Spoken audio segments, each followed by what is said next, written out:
Hello students, IT brain में आपका स्वागत। आज हम इरोडो के प्रॉब्लम 3.15 के पार्ट 2 पे डिस्कस करेंगे। इससे पहले हम इसके पहले पार्ट पे डिस्कस कर चुके हैं, तो एक बार आप क्वेश्चन सुनें। A thread carrying a uniform charge lambda per unit length has the configuration shown in figure. मैं चित्र आपको दिखाता हूं। Assuming a curvature radius r to be considerably less than the length of the thread, find the magnitude of electric field strength at the point O, where O is center of the arc given. तो एक बार आप पहले diagram देखें। ये एक semi circle है। मैं इस आधे सर्किल को यहां से हटा देता हूं। ये एक सेमी सर्किल है। इस सर्किल के सेंटर O पर इलेक्ट्रिक फील्ड कैलकुलेट करना है, जबकि इस सर्किल का रेडियस R है।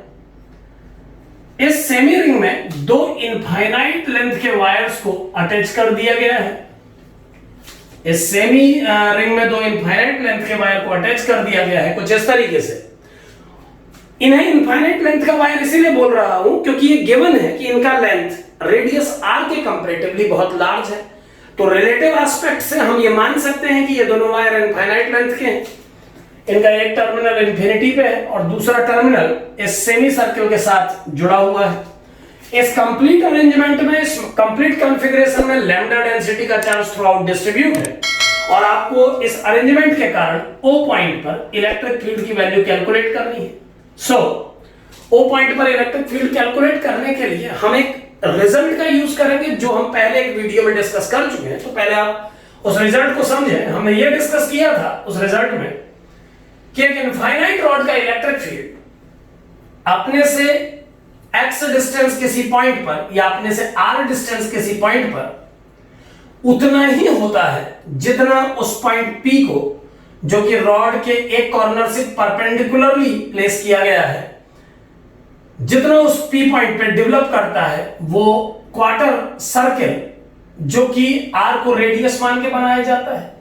तो हमने अपने उस रिजल्ट में डिस्कस किया था कि इस क्वार्टर का इलेक्ट्रिक फील्ड इस पॉइंट पर उतना ही होता है जितना इस सेमी इनफाइनाइट वायर का होता है। अब अगर मैं इस रिजल्ट को यूज करूं यहां पर, तो हम इस इनफाइनाइट रॉड को इस क्वार्टर वायर से कन्वर्ट कर सकते हैं। तो अगर मैं इस रिजल्ट को, करस्पॉन्डिंग रिजल्ट को यहां पर इस्तेमाल करता हूं इस प्रॉब्लम में, तो इस इनफाइनाइट वायर को एक सर्किल के क्वार्टर पार्ट से रिप्लेस किया जा सकता है। यानी अगर मैं इस वायर को रिप्लेस करके इसकी जगह ये क्वार्टर सर्किल यहां पर जोड़ लेता हूं, तो इसका कंट्रीब्यूशन इस पॉइंट पर इलेक्ट्रिक फील्ड में उतना ही होगा जितना इस इनफाइनाइट रॉड का होगा, सेमी इनफाइनाइट रॉड का होगा।